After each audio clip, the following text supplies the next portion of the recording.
మందిరం సకల జనులకు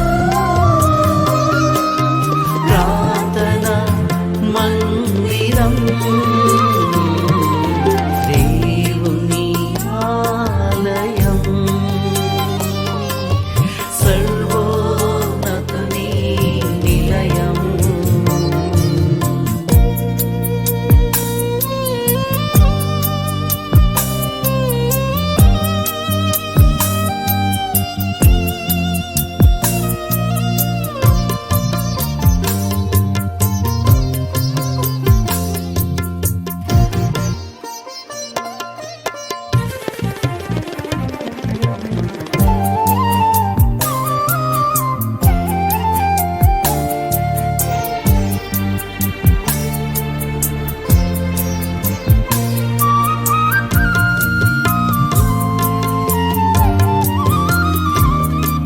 అపోస్తలుల బోధ పరిశుద్ధ సహవాసం రొట్టె విరచుట ప్రార్థించుటయందు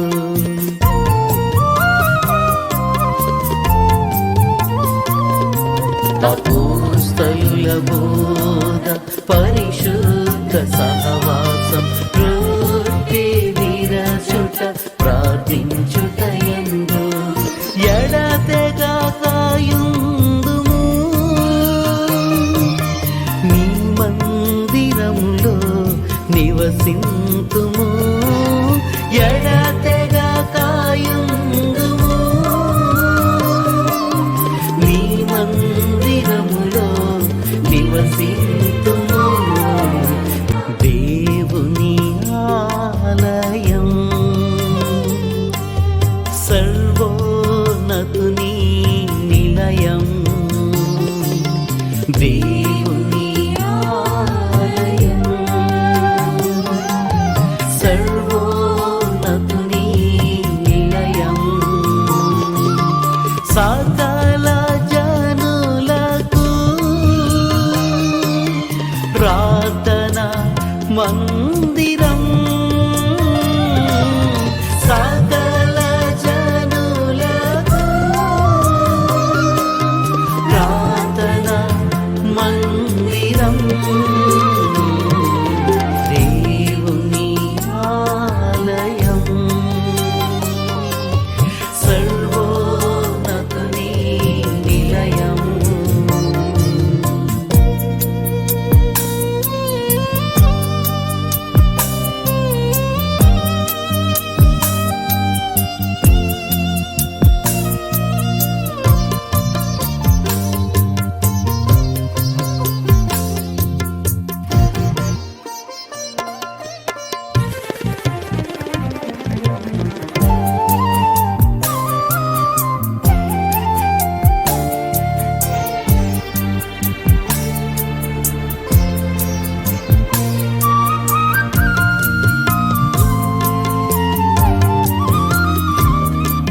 అపోస్తలుల బోధ పరిశుద్ధ సహవాసం రొట్టె విరచుట ప్రార్థించుటయందు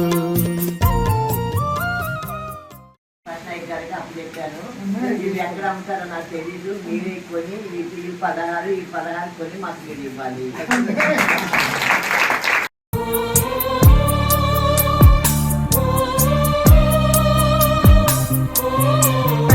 పరిచయం చేయాలి. మీరైనా నేనైనా వీళ్ళైనా ఎవరైనా కానీ మనము దేవుని పరిచర్యలో సంపూర్ణంగా మనం చేయాలి.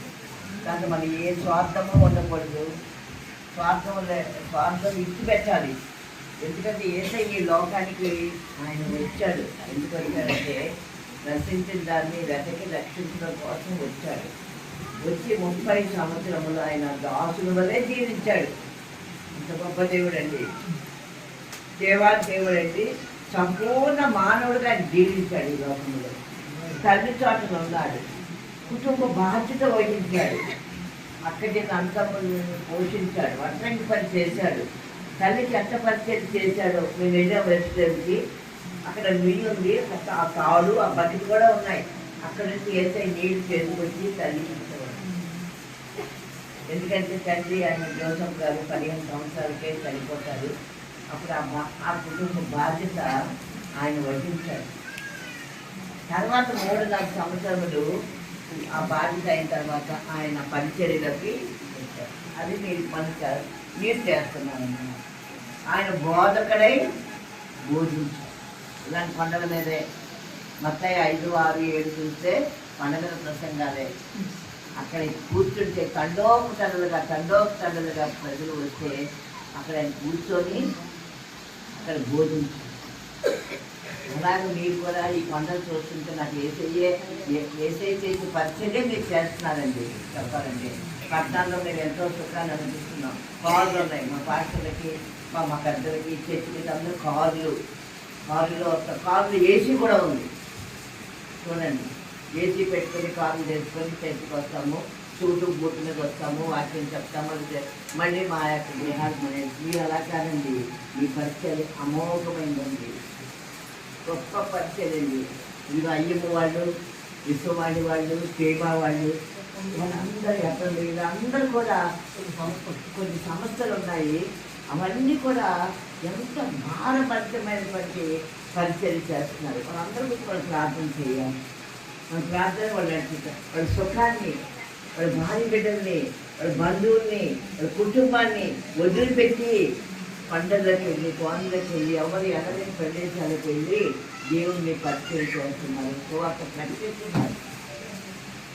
అలాగా మరి మిమ్మల్ందరూ నాకు చూస్తున్నారు. ఆ ఏసయ్య నాకు గుర్తొస్తున్నారు.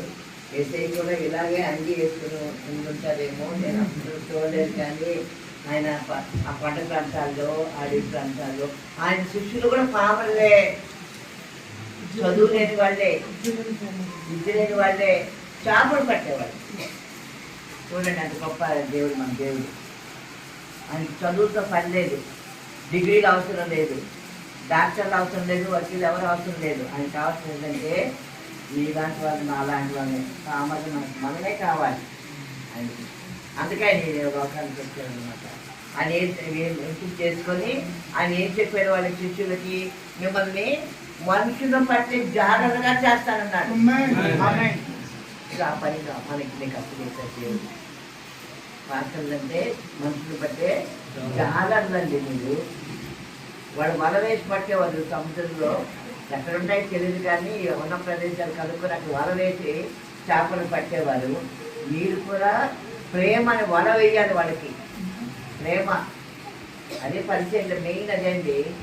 ఆ శిలువ మీద ఆయన చూపించి మొట్టమొదటి ప్రేమ, క్షమాపణ చూపించాడండి యేసయ్య. అది మీరు ధరించుకోవాలి, ఆ ప్రేమను ధరించుకోవాలి, క్షమాపణ, బాధ్యత. అదేంటి అవన్నీ అక్కడ చూపించారు. ఆ 3 మాటలు అదే బ్రహ్మాండమైన మాటలు. ఆయన మనకలేని స్థితిలో ఉండి కూడా ఆయన అక్కడ కలిగారు. ఆ బాధ్యతలు అందరూ కూడా మీరు మీ పాస్టర్లు 16 మంది పాస్టర్లు కూడా ఆ బాధ్యతను వహించి ఇంకా చేర్చుకోండి. ఇంకా ఎక్కువ కొండలు ఉన్నాయి, ఎక్కకండి. అక్కడ కూడా వెళ్తాం. కొండ ప్రాంతాల్లో మనకు ఎక్కడెక్కడైతే ఆలయాలు లేవో, ఎక్కడైతే పాస్టర్లు లేరో అక్కడికి మీరు వెళ్ళండి. జాలర్లాగే వెళ్ళండి, వల వేయండి, పట్టండి. వల చేసి ప్రేమని వల, పరిచర్యని వల. కష్టంలో ఉంటే వెళ్ళిపోయి ఆదుకోండి వాళ్ళని. అంటే ఆయన యేసయ్య ఇద్దరిగా పంపించారు.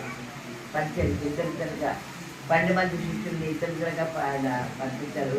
వాళ్ళందరూ కూడా హతసాక్షులు అయ్యారండి, ఒక యోహాను తప్ప. హతసాక్షులు కళ్ళకిందులుగా పేర్కొని వేశారు.